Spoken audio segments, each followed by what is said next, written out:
Way. Good morning, everybody. Thanks for joining us for this session. And I want to thank the Global Mobility Club for putting this on, as well as Dr. Zdorak and all of the wonderful students who have put in a lot of work to make this happen. So I want to introduce our two great presenters we have here today, and then I'll give a little bit of background into kind of how you guys can interact with us during the session. So first, we have Inez Nomodis, who has worked in the mobility industry for over 15 years at AIRINC. There, she is currently the director of their advisory services Americas business, where she designs and improves global mobility programs for a very large firm. Thanks for joining us, Inez. We also have Kerwin Guillermo, who's the global head of mobility at Hewlett Packard Enterprises. His HR journey has spanned more than 20 years at multiple organizations, and he's also an advisor for our Center of Global Business, and so is constantly helping give back to the UTD community, which we love to appreciate. He was also voted the most admired global mobility professional in the world at one point, which is a pretty cool title to have, and we're really excited to have him. Thanks for coming in, Kerwin. So as far as the way this panel is going to work, Kerwin and Inez will be presenting, and then during that time, I'll be managing any questions that attendees have. So feel free to drop those into the chat, and I will pass them on to our speakers as is most appropriate. But we really want to make sure that you guys are getting the most out of this session. And so I want to make sure that everybody's able to participate as they can. So please drop them in the chat. We'd love to hear from you. Off to you guys. Great. Thanks, Bruce. So I'm going to be sharing my screen. You'll see a presentation pop up, and hopefully it's big enough and you guys can see it. And yeah, I just want to say Kerwin was awarded the most respected mobility professional. That was last year. That was the inaugural year that they started that award, and thousands of people voted, and he was voted that title from his peers. So it's an honor, and we didn't have any doubt who was going to win that award. Anyway, I'm very pleased to be speaking with you all today. We've got just a few things we want to cover, and then we'll, open it up for Q&A and hopefully allow for a lot of learning opportunity for everyone on the call today.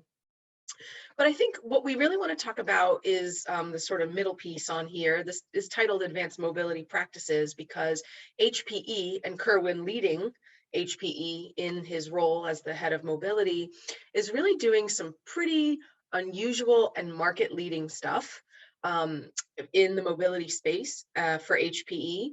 And what it does is it really gives HPE a competitive advantage. It helps HPE recruit the best talent. It helps them grow in the markets that they want to grow in. It helps them move talent where they need the talent to be. And he's keenly aware of that. And so what I think you'll see through the different initiatives that we're going to cover today is the steps he's taking to really put the organization first, and how he's been successful in that. And we have a really great partnership between my organization, AIRINC, and HPE. And I think you'll see why that is and how it was formed and how we keep it strong, because I think you'll realize that really relationships are at the foundation or the cornerstone of success.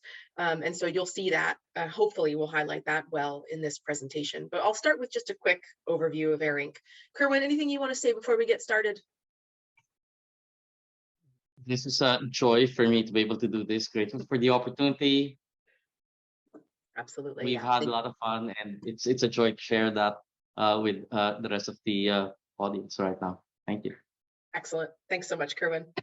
Okay, so just to give you guys some context here, because no one's probably heard of AIRINC before, we're a pretty small organization, around 100 people. We're based in Cambridge, Massachusetts, and we are part of what I call the ecosystem of mobility. So mobility is the practice of, moving talent cross borders, sometimes domestically, of course, as well, and that has a huge range from business travel to permanently moving someone's life and family and household, et cetera, to a new location, right? And that could be across the globe, or it could be a few states over.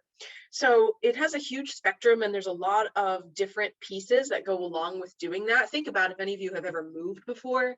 the effort that it takes to do that. And if you've ever moved internationally, like maybe some of the students on the line are from other countries, you know you need to deal with immigration. There potentially, if you're working, not a student, you'll have tax consequences. You know, can my spouse or partner work? Where are my children going to go to school? It's a huge undertaking. And AIRINC is one piece of that ecosystem. And what we deal with is mostly data.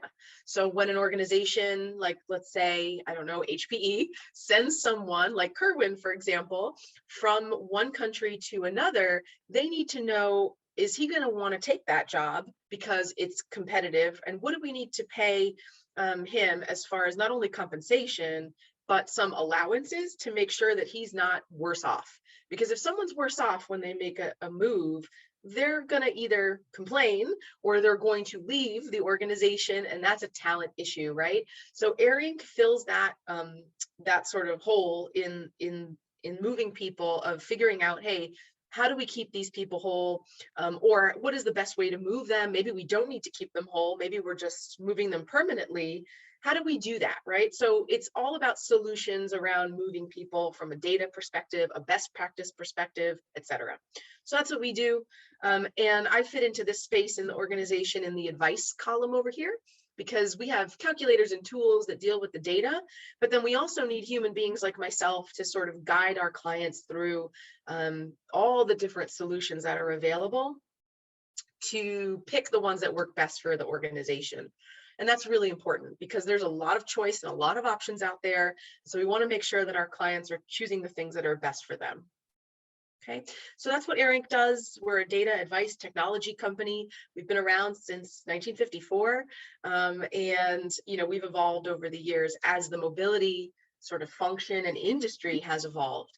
And this slide just shows a little bit about our culture, and I show this because as you hear Kerwin talk, when you know he covers the HPE slides in a couple of minutes, you'll see that there's a lot of I'm going to call them, it's like a symbiosis, right? Some similarities in the ways that my organization, AIRINC, and his organization, HPE, approach business, approach, you know, the industry, approach mobility, right? So there's a lot of overlap there, and that's, I think, one of the reasons why we work so well together.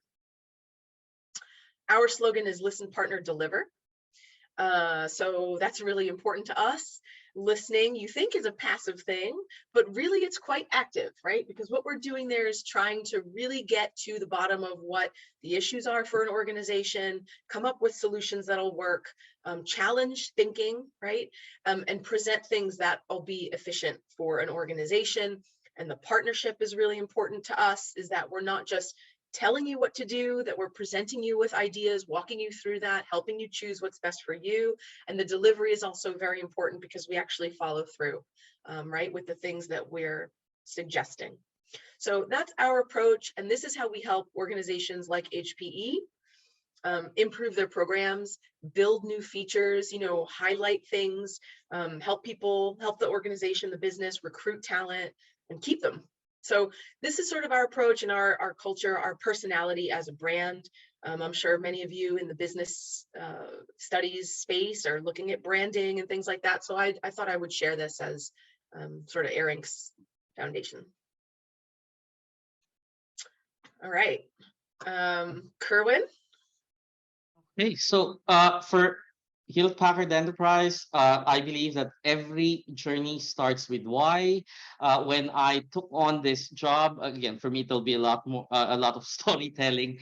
When I took on the job, fiscal year 16, I experimented a lot. I got this book from Simon Sinek, Start with Why, Power of Why, and then I tried to apply that. So for us, to be successful, we need to understand the why of mobility for the company. And for us, it's really all about how we generate business, how we deliver, how we go to our customers, how we work on client sites. Those are the why of mobility for the for HPE. We send people to US installations around the world, multiple banks, multiple governments. Those are big clients of ours, other businesses.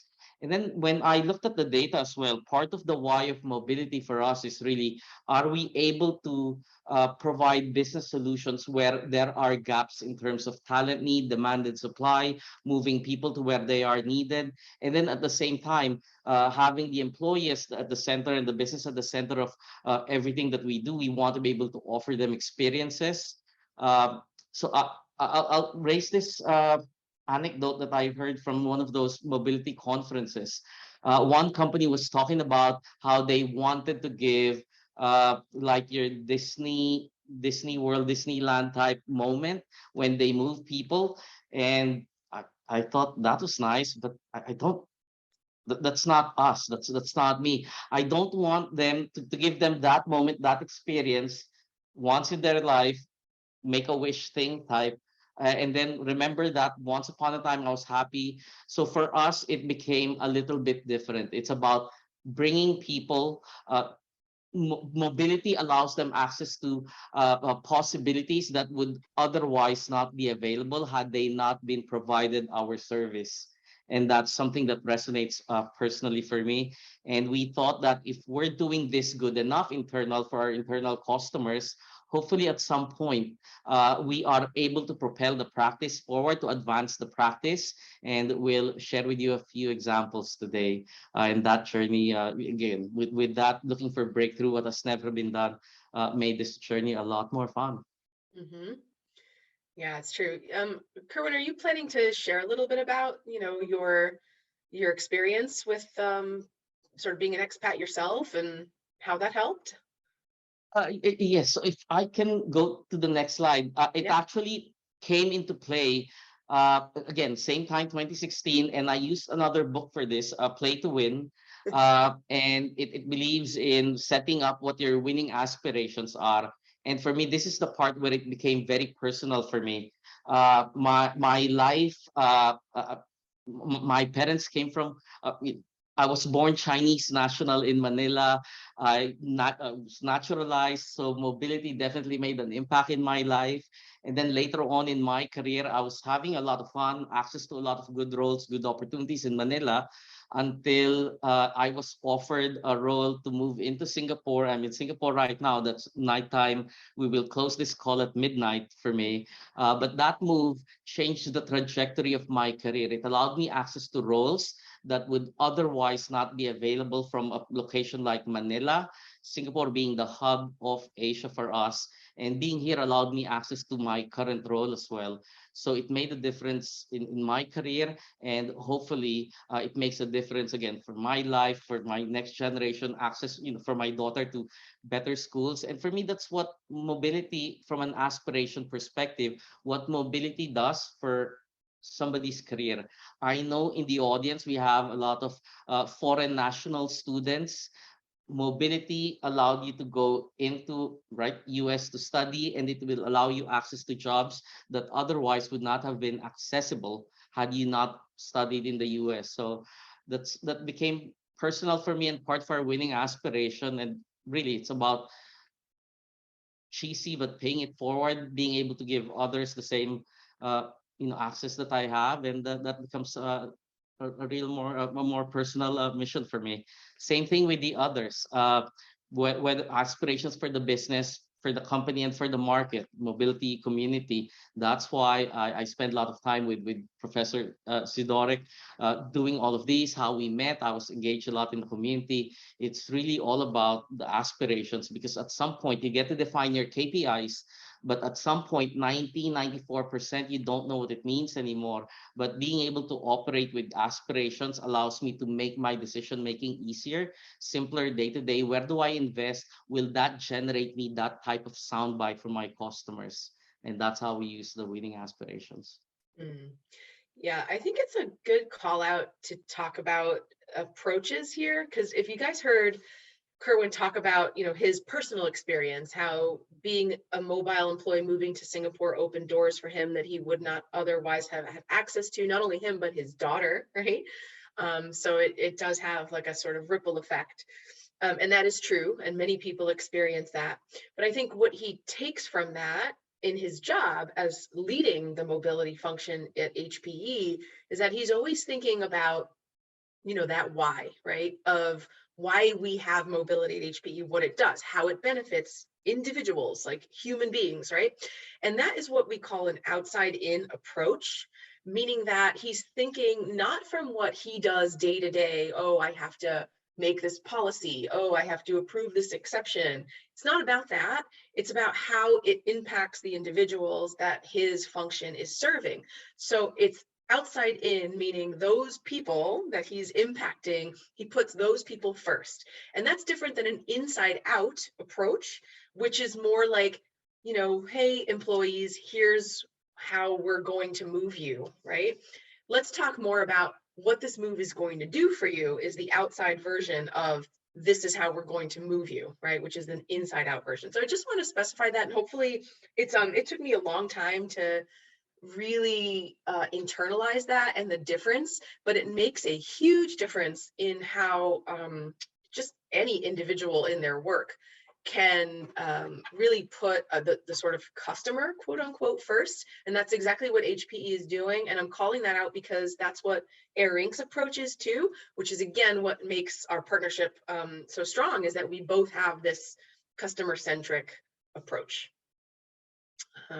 So Kerwin, next slide I know is to give a little bit of context to the audience about what HPE's program is, because we've been talking sort of about the theory, the philosophy behind the program, et cetera.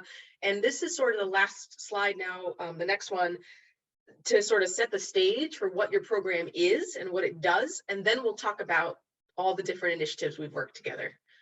Right ahead in. Thank you.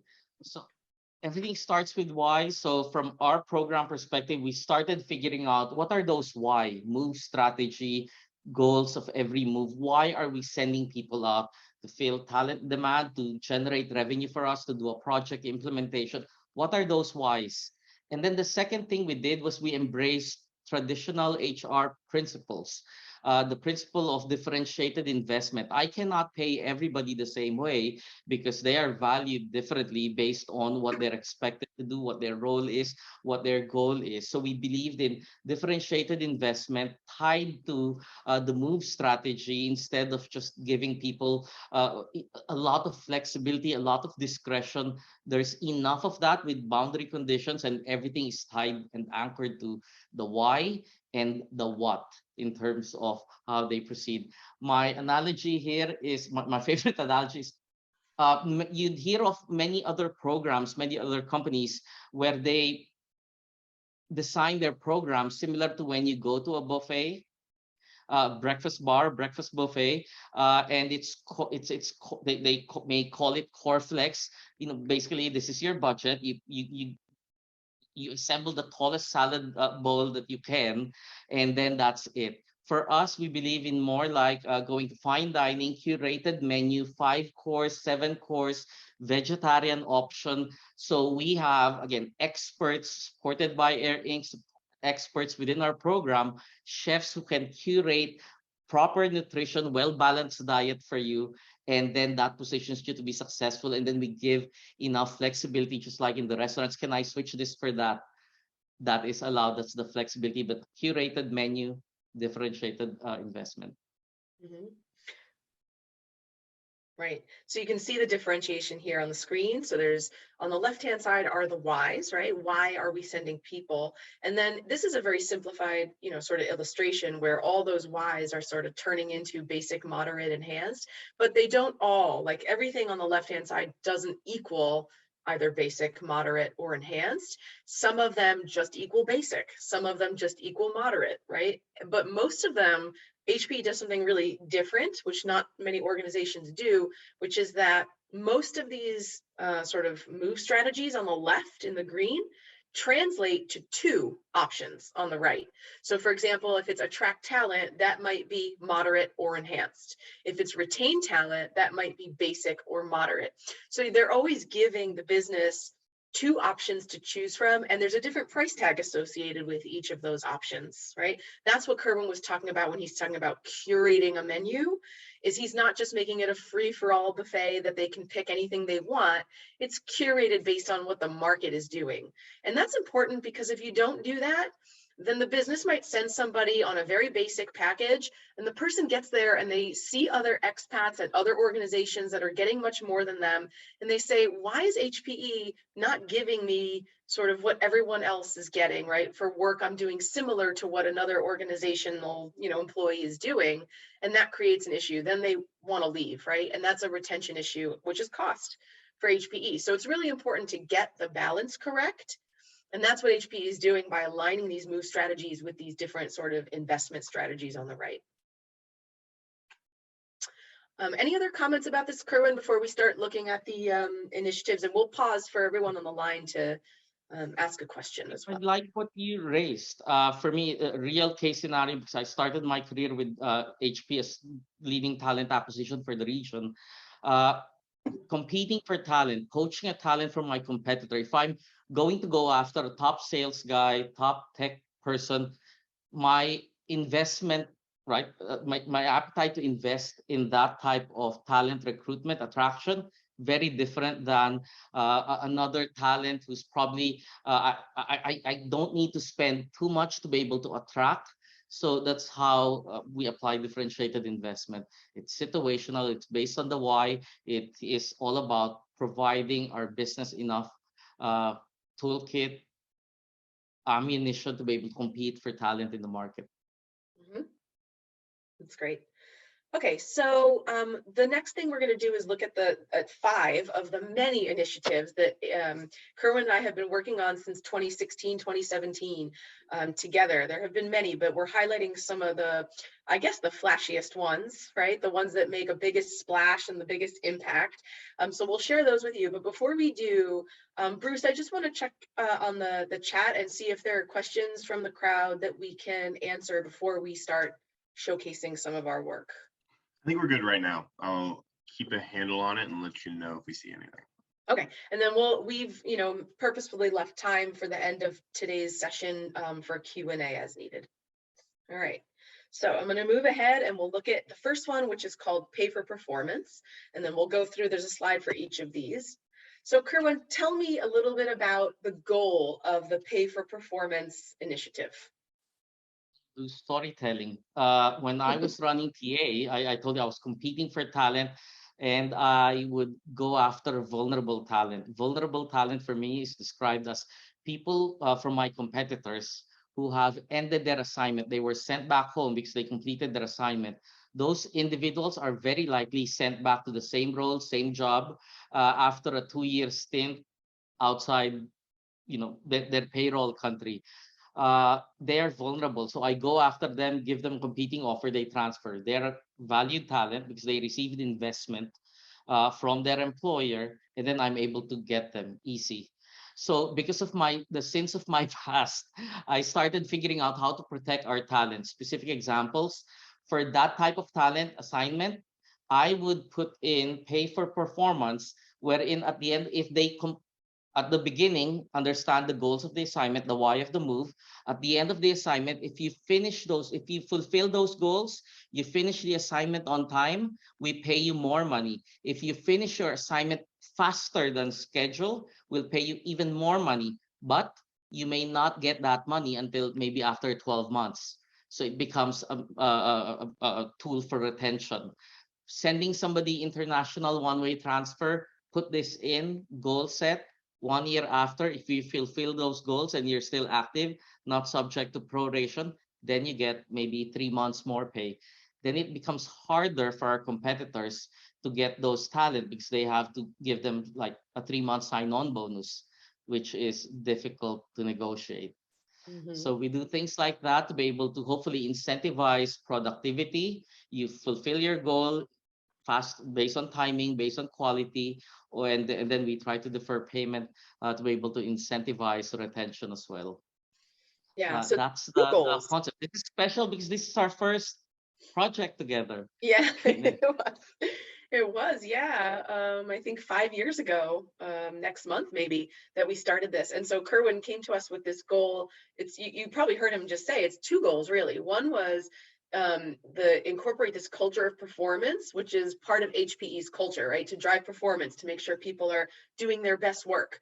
That's part of the culture of HPE. But then he also said, based on his experience as a, in the talent recruitment space and the tactics that are used to poach talent, he knew that he wanted to, what he called, protect HPE's talent, which means protect HPE's talent from being poached from other organizations, right? So that's what he was putting in place here. And I have to tell you guys that everyone knows what a bonus is, right? Like, you get depending on the industry that you work in, each year you might get a bonus for, performing very well. It's sort of a bit of a retention tactic, a reward tactic, part of the total reward structure of organizations. But very, very few, if any, companies have a reward structure built into mobility. It is not common at all. And there are many reasons for that. We're not going to go into why, but what we did is we looked around in the existing HPE mobility program, and we found an opportunity to replace something that was sitting there already. It was called a mobility incentive, replace it with a performance reward instead, and really put it like a carrot at the end of a stick, right? So that people would complete their assignment goals on time or ahead of schedule, that they would do a very good job on their assignment. And like, tasks can be anything, right? Learn this skill, train this person to replace you, whatever that is. The goals of the assignment are different from person to person. But if someone does a very good job, they exceed expectation, we want to reward them for that, because it actually ends up benefiting HPE as well.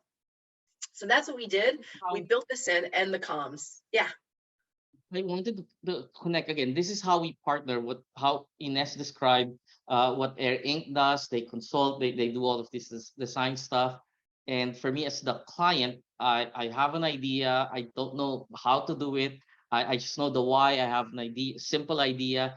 And then connecting with Inez, we ideate further, develop that into a concept to design to later on figuring out how to operationalize that, and figuring out putting together the business case, and the business case makes a lot of financial sense.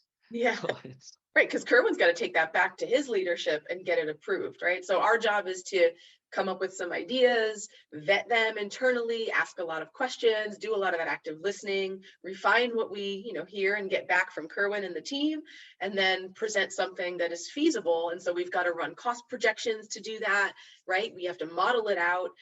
So it's not just pretty pictures. It also has to have some substance behind it that will actually stand up, right, and be effective. So that's what we do together. And this is just one of the socialization slides that we helped create to get the plan launched. So that was pay for performance. It's also called a Mobility Performance Award, but it was a really cool project that I had never worked on anything quite like this with an organization before. And so I was thrilled for the challenge of something new and interesting and different, and also at the same time getting to learn who Kerwin was and HPE as an organization. So it was a really cool first project.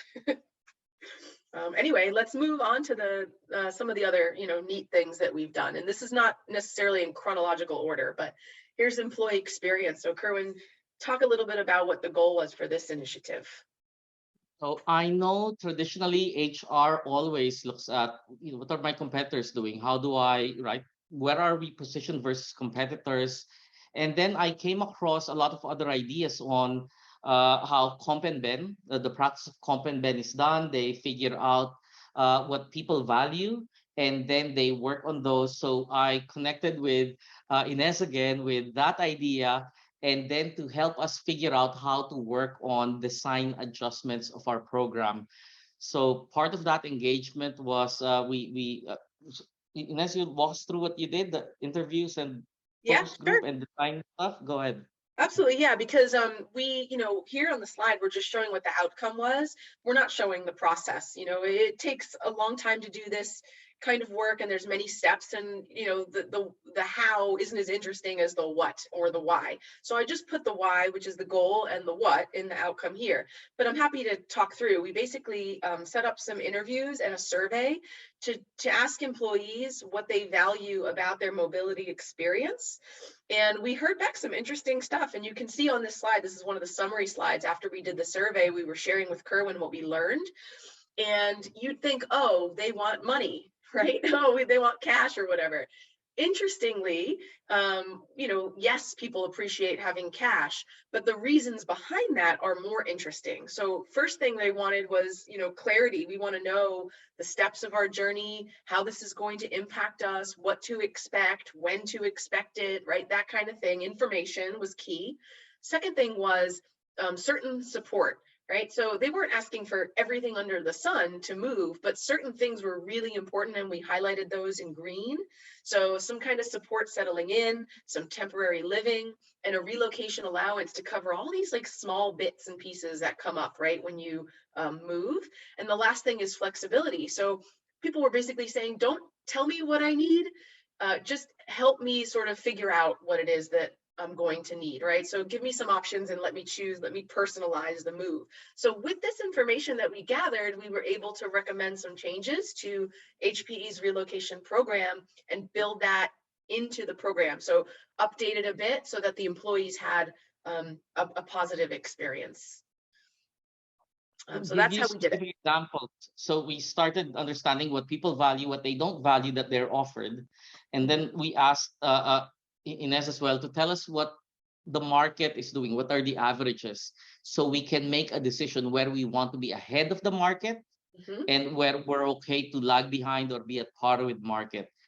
For me, that was important because whatever recommendation we put together has to make business financial sense for me. So I'm taking away investment in some pocket, putting it in others, so the math will work. A specific tangible example of a change that we did at that point that's generating value today, given all of these shipping challenges, for example, going into the US. So one of the change that was recommended, maybe we can give, instead of paying for shipment, 20-foot, 40-foot container from UK to US, and all of these challenges, storage longer, et cetera, longer, very costly right now because all of those costs have increased. Why don't we give them a cap number so we can just give them money to pay for furnitures they want to buy, and then we end up spending less eventually.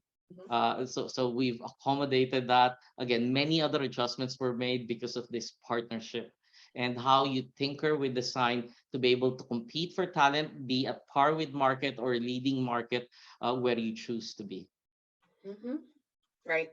That's a great example, right? Because, people are different and they might want to sell all their furniture and buy new stuff when they get there, or they might want to bring their precious furniture with them. And so what HPE did is they listened to what people were saying, took that into account and modified their program. So they're always staying current, right? And he says like, hey, we look at the market, see what they're doing, and we choose where we want to be at market, above market, below market, right? But they're not doing that in a vacuum without information. So that's really important, right? Is to gather the data that you need to make a sound decision.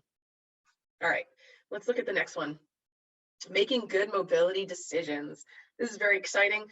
This is a technology piece. Kerwin, talk a little bit about the goal of this. Story first. This is South by Southwest. Remember the first. So we did a few crowdsourcing ideas, and it started in Austin on the day before South by Southwest. And then small roundtable, another roundtable. We probably did almost 5 roundtables, Chicago, Boston. And we asked people in the room, what is it that you don't have today? You cannot purchase today. You cannot acquire that technology. Would be cool to have so you can introduce more value. This is the outcome of that. So if we want to be able to compete, again, help the business, help HR, help managers to make the right investment decisions, mobility, hire local. Send somebody international transfer assignment versus hire local or outsource the job. This is that vehicle that allows us to do that. That's again, multiple use cases can be applied in many different situations, and I can share those examples when we go through some of the questions I've seen. Mhm. Go ahead, Inez. Yeah. Yeah, no, this is really cool. So this was a big undertaking because it resulted in an actual piece of, software. So I'm gonna actually escape out of this screen and show you the tool itself, because it's on AIRINC's site for where all of our tools live.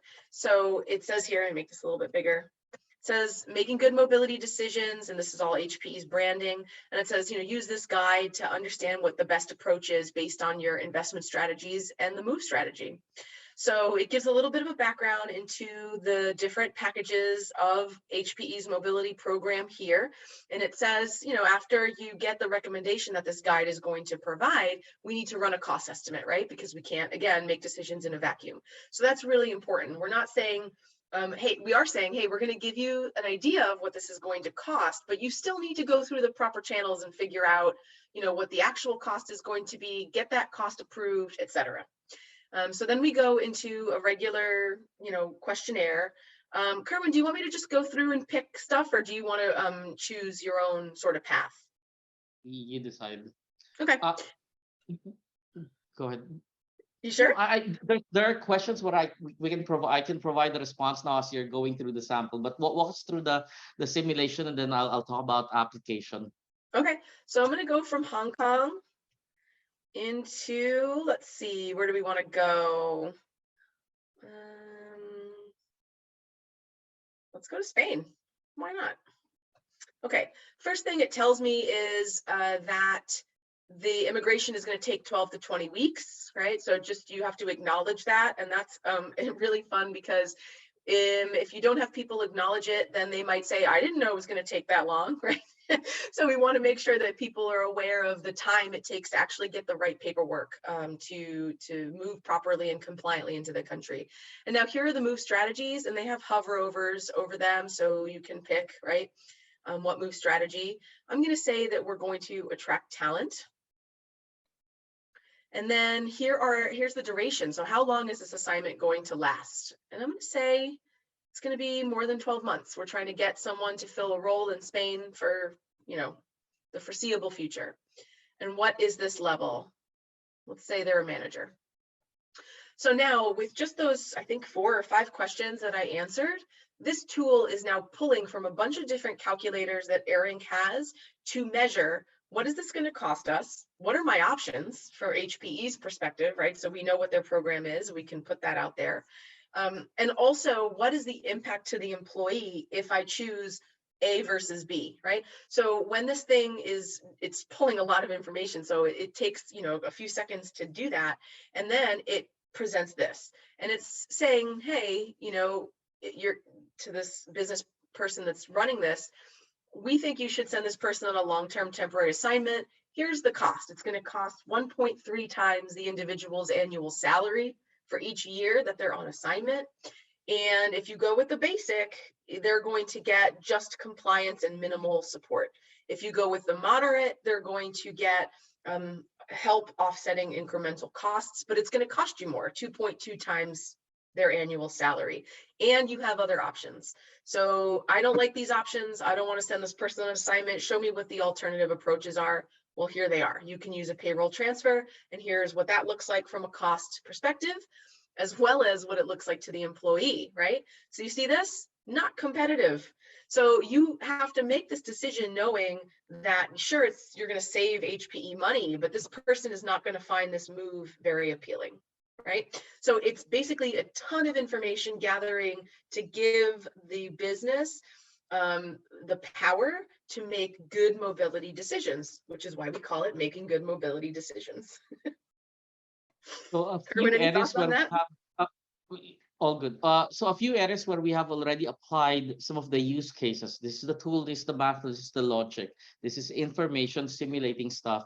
So application of the use cases, number 1, I've been in discussions when we're trying to recruit talent, and we have to provide a compelling offer letter. And for all of you, as you graduate, you'd be confronted with multiple offer letters. And my thinking is the more numbers you put in an offer letter, the better your offer would be. So we started putting some of these investment that we're making as part of your transfer. How much would it cost? Can we afford that? On top of your regular offer letter, then they make that offer more compelling. One use case. Second use case that connects to the question, in times of pandemic, what has changed? One thing that has definitely changed is US immigration. For example, for the last few years, the pandemic made it worse, unemployment rates higher. That meant H1B cap lottery numbers approval rate have gone down. And when that number goes down, that means a lot of individuals on an F1, maybe they're running out of work authorization up to 3 years. They are not accepted for an HCAP lottery. What happens to them? They go on an unpaid LOA, bad. If they cannot go to another employer, they would have to go back home, bad. So we have used this tool to have those conversations this year, so we can present for every individual with risk of losing their work authorization. Using this tool, we presented the business 5 to 7 different options. If they're based right now in the US losing work authorization, I can send them to UK, Ireland, Dubai, a few other countries, and the transfer pays for itself. Because when I move your fully loaded cost salary US versus UK, again, lifestyle-wise, it would be comparable. I'm not sending you to a hardship location. So everything would be okay. And the savings they have for the fully loaded annual base pay US to UK, is the difference is enough to pay for the transfer. So I can put together a business case of what is cost neutral, cost savings way of doing transfer. During the time of last year, when some organizations were thinking of I have to control costs, layoffs, etc., we use this to be able to put together business cases where maybe sometimes moving somebody from Singapore to Australia, Singapore to South Korea, saves jobs, saves money, pays for itself. So that's how we apply this in time of pandemic. But there's a lot of different ways, use cases where we can apply this, compete for talent, to retain talent, to invest in mobility, making good mobility decision. My favorite use case, if I can raise this, is if you see something like 0.45x, and at some point, I'll tell you, coming from TA, if you work with headhunters, people who, right, like your talent manager, and they put you, they give you a job, those headhunters get paid for senior jobs, maybe 28 up to 32% of annual base. And that's a lot of money. I can tell them, with that much money, plus the cost of onboarding, cost of hire, cost, etc., it pays for itself. It's savings to actually send internal top talent across borders via mobility, making good mobility decision versus hiring local. Yeah. So you use it in many different ways, which is very cool, right? Because you're constantly building a business case for using mobility and all the different ways it's useful and valuable to the organization. So it's a cool tool, and it's even cooler the way that you've been able to use it for other things besides the sort of initial design purpose, right? So very cool. Okay, just looking at the time, because I know that we want to leave some time for Q&A. I'm going to go back to the presentation. We just have a couple of other things that we want to share. I'm going to show this one first, which is some branding and communications work that we've done. Nice, pretty colors, all these great sort of one-pagers and decks and videos and presentations that we've done over the years together. So basically, just to say to this one that the work we do together, Kerwin and I, is ongoing, because Kerwin's always, pitching something new or trying to address a new or different business need. And so we're constantly refining and working on the messaging and sending out things to, get people on board with a new approach or a new program, or, using the stuff that we already have or whatever it is. So we're constantly working on branding, naming things, right? Like the next thing we're going to look at HP Explore. And this takes multiple platforms. So we work on all sorts of things together. Kerwin, anything you want to mention about the branding and comms work that we do? The way I think about it, I approach this, I'm always pitching and selling, whether to the business first, to the employees second. I want employees, again, the same way I benefited from mobility. I want people to start raising their hand. You may not get everything you ask for, but it's like going through MBA, going through school. It's an investment in your future. So I want people to understand that, and it takes all of these branding, so they know what the investment is like, and it's longer term returns for them, for their career, for their family. Mm-hmm. Absolutely. Yeah, you spend a lot of time communicating, right, in your role and in your function, because it is so critical, because there's so much impact that mobility has. And Kerwin really wants to make sure that people understand that, get the most of it, make the most of it, etc. Okay, last one that we're going to cover is HP Explore and the GEM, which stands for Global Employment Mobility Portal. So that's their website that mobility has within HPE. What that is and what we did for that. So Kerwin, you want to talk a little bit about the goal of these initiatives? For me, it's the inspiration came from your YouTube channels. How do I reach candidates, family members of the employees we're moving, the business? We're always in the game of change management, being able to offer to do content engagement like it never before. Very few, or I've not really come across any other organization who's able to do content engagement. It starts from really, we host like over 20 webcasts a year. We curate and we've developed original content videos as well, explainer videos. So it helps everybody else. And then we send this out persona driven, like newsletter. And the intent for first half of 22 is to use this like your annoying subscription alerts. Because I know what you're going through based on dates and services you have. I will fire off content that will be relevant for you on a timely basis. And while Inez, I'll hand this back to you, so I can share my screen while I'm Yep. trying to open it up. If you can talk about how we partnered and what Sure. is available right now via AIRINC. Go ahead. Absolutely, yeah. So there's two pieces here. One is the portal, which is the website that I'm sharing here. This is the screen that you see. And one of the things that we did is, this was just previously just a website with a bunch of content in it. So it had forms you needed to fill out, policies, to follow, how we do things, some process documents, whatever. But it was a big library reservoir that just had everything in it. And some stuff pointed to things that were like dead links, and some places were circuitous, so it would send you to the same document over and over again, and it was just a difficult to navigate site. So what we did is we went in there and we inventoried all the information that was there, and we completely reoriented it so it was persona driven. So if you see here, it's like, this is for stuff for managers in HR. This is information, your mobility journey, meaning the employee. And this is just general understanding mobility information. And what we tried to do is essentially just create these pathways for people to find information easier, right? So again, about the experience, about clarity, etc. So that was one thing. The thing that Kerwin is going to show is HP Explore, which there's a typo here, that should be an L.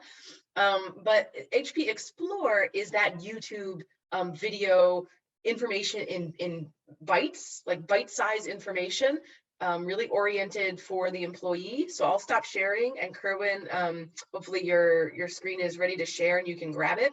But this is the piece that Kerwin's talking about, which we worked on some scripts and some organization and stuff like that. But Kerwin really generated most of these videos himself. We just helped him sort of package it up. Okay, so I'm going to this site, sign in. We've opened it up to everybody. Understanding your mobility journey, resume course. It's all of these over 60, 80 plus explainer videos that we've put together. I'll share with you some examples of under US domestic, maybe. No, before you go. Packing and shipping, apparently, it's not something everybody familiar with. So we've developed all of these explainer videos, uploaded them. So at the time, so right now we're releasing this via newsletter, 4 topics based on seasonality, based on persona. That's how we release it right now per month. And then by 2022, I know if somebody is scheduled to receive this service, they will receive this before they get the reach out from the provider. So they know what they should be considering 3 weeks before, questions to raise, questions to ask. So this explains a lot of the why, a lot of the what, a little bit of the how. And then we have a section here. The most used section right now is about US immigration. Immigration. So we have a lot of immigration content. I have something on perm, starting your permanent residency application. And then I have something else on RFEs because RFE trend has increased. So we have those type of content as well. I have immigration content for the top 15 countries where we operate in. So I'll fast forward it a little bit. And there is sound to this, but if we don't have it on, of course, there are other videos. So there is sound and there is visuals. Right. So again, advocacy as well in terms of how we built all of these. Working with women-owned, women-led, all-women production team out of Manila.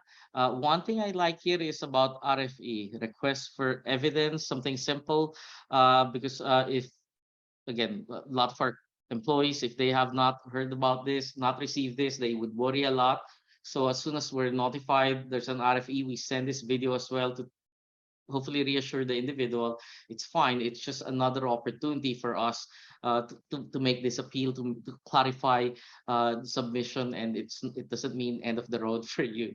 So we've been doing this information around crossing the border, what you need to present, how to read, all of that.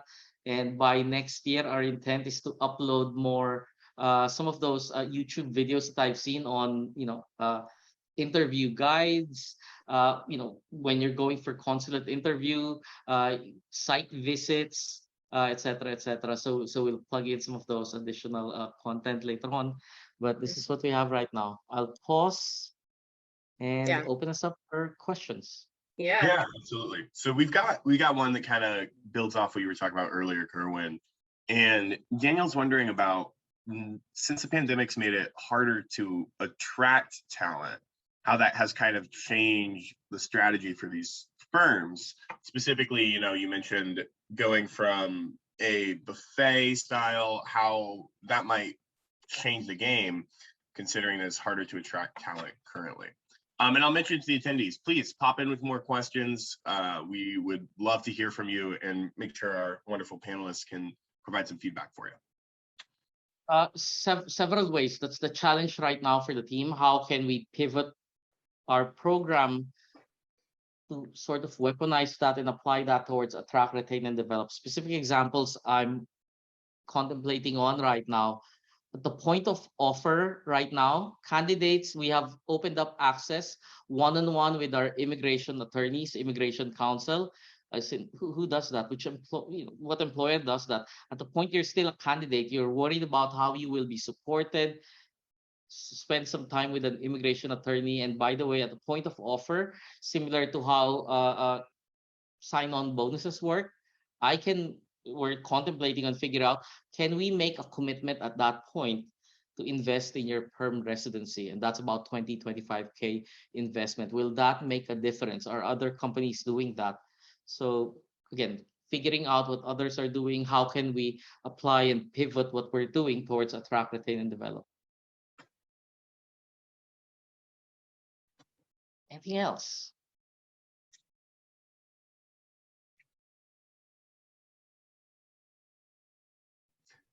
I've got a question that I think would be kind of valuable here for students. So looking at how students are considering different employers in this kind of rapidly changing ecosystem where some employers have transitioned to offering remote work, to offering relocation services, what sort of things should students be on the lookout for? Because I know it kind of feels like the ground is shifting under them as they enter into the workforce, right? They're entering into a new world. So how should we balance that? My encouragement, number one, I would look for cheesy, but I look for culture first.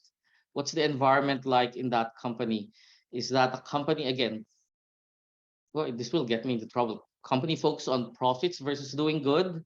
I don't know. You go through, again, people of your generation, you go through Glassdoor, Blind. There's a lot of apps that talks about culture of the organization. You go culture first because everything else will follow after that. Being treated fairly, being treated with respect, offering opportunities. Look at what the employees in that firm are doing, how they're progressing. For me, those are items that I'd look for, from an employer. And I think again, Hewlett Packard Enterprise has done well in that space, above and beyond the offerings that we're doing right now with regards to mobility. Yeah, I agree. I mean, I think culture is really important. I think certainly the people that are graduating now are in a better position than the people graduating in 2008, 9, 10, like several years ago. So you kind of have more choice than those poor graduates did back in the day. So if you do lead with culture, you'll find a fit for yourself. And then most organizations are trying to build more flexibility into their structures now to let people work remotely or whatever, because they know that other organizations are doing it. So there's a bit of a race to be more employee centric because there's such a need there's so many open requisitions now. Traditional response would be offer letter gives you short-term gain, short-term reward, but culture makes you stay with an employer. And remote, definitely. Flexible arrangements, definitely, because it conveys trust, empowerment, culture of collaboration that can withstand all of that. So yeah, and it's that long-term view, I think, that is often hard for students to keep track of as we're considering our opportunities and think about short-term benefits as well. We have another question here. Someone asks, as a global mobility professional, is it better to specialize or have a more general interdisciplinary knowledge? So when I recruit right now, my encouragement is general versus specialized vertical. And the reason I do that, that's how I led my career. But definitely, if you generalize, I feel like more doors will open. If you focus on vertical expertise, tax through and through, then there would be limits. I'd like to think. Yeah. Inez, what do you think? I mean, I go back and forth on this all the time because I see value in both specializing and being general. I'm more, I guess, of a generalist myself, but then when I think of like a colleague, like, we have a tax team in our organization, the value, we use them a lot, and the value that they add is immense, right? Because they know they have such deep knowledge on something that they make a real impact and contribution. So I feel like there's value to each. You just have to pick your specialty. Like if you're a person that prefers to do many different things, like Kerwin and I are both amused by variety and options and like what could we do and that big sort of picture thing and how things fit together. But there are people who are like super keen to dive deep on one thing and be experts in that field. And if that's you, then you might be better off going sort of vertical, Totally get that. It's about your comfort, your why, right? Because at some point, flexibility and the vagueness and it's not reassuring for others. Yeah. If you're really good at that vertical, then pursue it because you'll be great at it and there's money there. I mean, if you're an expert in tax or immigration or whatever, there's money there, right? I mean, for sure, because we always need those specialities. But it is like, as personally, I like to do a bunch of different things. And so, and you have to be okay with, as Kerwin says, handling ambiguity, which is tough for humans, is something that generalists tend to do pretty well. My analogies go back to food. Again, a chef doesn't one day, I want to do desserts. Nobody does that. Yeah. Okay, go ahead, Bruce. No, I was thinking, so what you both tend to say then, especially for students, right? Part of the first few years of your career is trying to figure that out. You've got to be able to know what your strengths and weaknesses are, do you fit as a generalist? Do you fit as a, more specialized worker? And so what kind of tips would you have for students who are just trying to, they join a company, they join a startup, whatever they end up doing, and are just trying to figure out, like, where do we go from here? What are my strengths? What am I good at? What do I enjoy? Piggybacking from yesterday, and Inez and myself both didn't start in mobility. I started on a graduate rotation program. So eventually I ended up in training. I'm an engineering graduate, chemical eng. Being in training, deploying SAP, that frustrated me, but eventually it allowed me perspective. So from training, I went to different parts of HR. I became project manager, generalist. I do PMO work. So for me, versus generalist or vertical, for me, I go back to what we discussed yesterday. It was about that hunger, that appetite to learn, to understand. Keep raising your hand. What Andrea said, don't say no. I kept raising my hand, doing odd things. The job description wasn't a limitation for me. It was a starting point, similar to the relationship I have with AIRINC. Our SOW is a starting point. It doesn't limit us. The possibilities and what we can imagine is the limitation. But go ahead, Inez. Yeah, I mean, I would say pay attention to how you feel when you're doing the work, right? Because when you start off, you're probably going to go into some kind of entry-level job where you don't have a lot of say, but you can listen to how you feel about things. If you're doing work and you feel frustrated by it because you're easily distracted, or you feel like you'd really want to focus on this piece, but this thing keeps coming up, right? Just listen to your personal response to these things that you're doing, and that'll help you sort of guide towards whether you want to move. Honestly, some people are just born and like they know at 5 years old that they want to be a lawyer or a doctor or whatever it is, or they want to be an environmentalist, or like they're just born like that. And Kerwin and I don't think we were like that. I mean, I studied radiology. I was an X-ray tech for years, and then I went to culinary school, and then I went to business school, and then I ended up eventually in mobility. And so there's a twisted path. So you don't really know, and I just kind of was like, yeah, sure, that sounds interesting, I'll do that. And I just kind of followed the route, and it was a very organic path. It was certainly not something I said when I was 5 years old that I'm going to be a mobility professional. You know what I mean? So it's all just, well, first of all, I didn't even know that existed, but it all just kind of it sort of unfolded in front of me, and I took the opportunities that I was presented and just said yes a lot. And that does seem to be a commonality with people who work in mobility, oftentimes finding themselves there, not by any sort of overall strategy until you get there. Then they devise a strategy. Exactly right. Yeah. And a lot of them stay in the field forever. In the industry, like people come in and they're like, yeah, I think for a certain type of person, when you realize how much variety there is in mobility and how it's always changing, I always say to people that I feel like my job is a different job every 6 months, because there's just like market forces and changes, right? Things happen, things move. And so for someone like me who gets bored very easily, that is good, right? But that's not for everyone. So again, it's just about listening to your own sort of voice in your head and finding your way. Yeah, I didn't choose this. I was invited to help. I remember being in China, and I remember the day specifically because it was the day Michael Jackson news came out, and we were asked to prepare a Dalian for 300 expat families.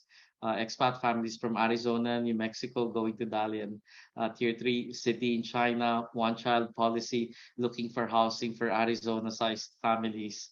So that's how I got started. And then I kept saying that I'd be closing my mobility chapter for the last few years now.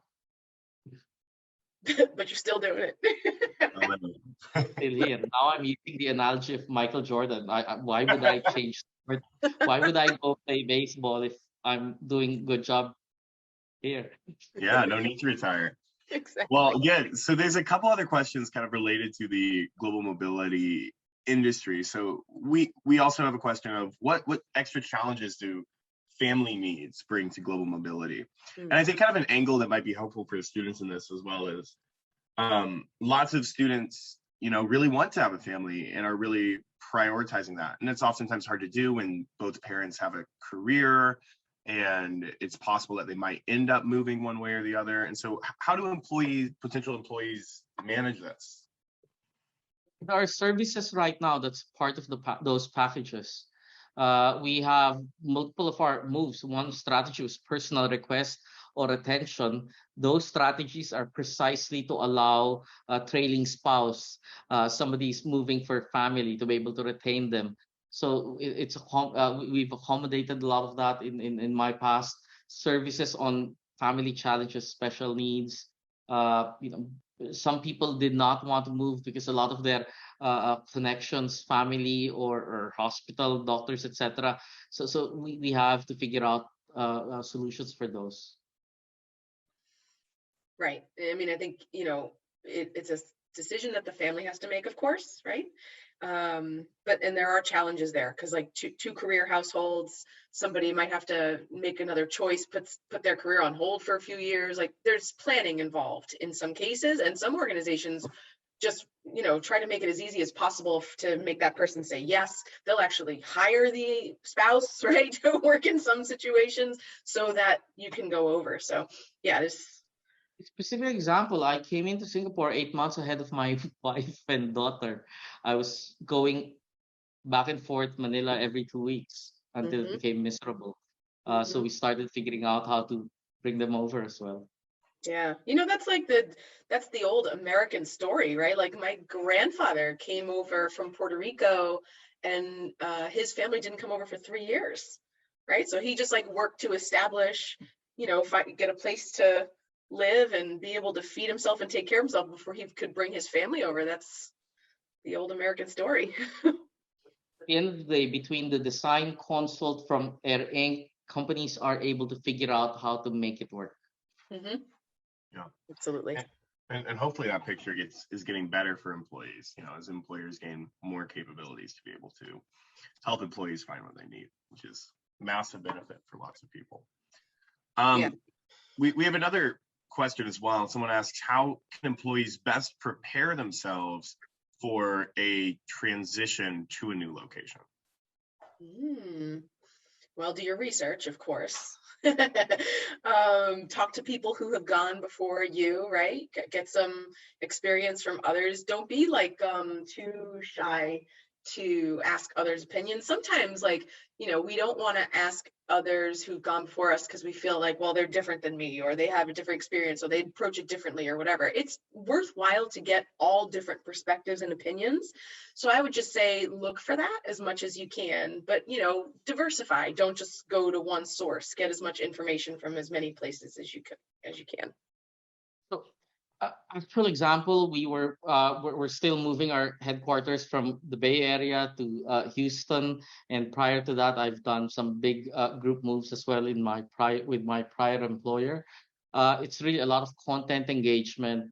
We hosted like over 20 webcasts just for the Bay Area to Houston move. We started doing cost of living comparison, selling a home, buying a home, school search. We did a lot of different content engagement and provided them material. So because again, at some point, the decision making doesn't reside with the employee, it's with the family. So we have to provide them enough awareness and hopefully appreciation of what we're offering. Yeah, 100%. And I think those are all the questions from the audience we have. So any final thoughts you want to leave the students with? I think a helpful thing for them to think about is, what would be one sort of piece of advice to watch out for, one thing to keep an eye on as students move into the workforce and start trying to face all these challenges, start trying to be good employees? What's one thing they should keep in mind? For me, I go back to my encouragement for everybody: figure out your why, your why, and then your winning aspirations. I keep going back to that. Because once you know that, then decision making becomes easier. Which path do I choose? Engagements I have to build, partnerships I have to invest in. Figure out your why. Make an impact, build a legacy, and hopefully at some point in your career, be able to do good. Be a source of inspiration for others. Right, and I think that's a big one. And I would say that, in figuring out that why, make sure you're interrogating that, right? Are you just chasing things because you think you should, because society tells you you should, because you have these goals that came from who knows where that you're chasing? Really look at that, and it takes years. It's a long game, really. I think you really sort of uncover that over years of working and experience, and that's okay. That's kind of the way it works. That's how life unfolds. So yeah, I think just building off of what Kerwin said. Absolutely. Well, thank you guys both for coming here. If students are interested in connecting with you or learning more, is there a way they can do that? Yeah, you can always hit me up on LinkedIn, of course. Look for me there. I'm on there. We can connect, and I'm happy to answer any questions. Same way, LinkedIn, I would gladly engage. Absolutely. Well, awesome. Thank you, Kerwin and Inez. This has been a phenomenal session, and I know everybody's learned a lot. So thank you for plugging in and giving back to the UC Dallas community.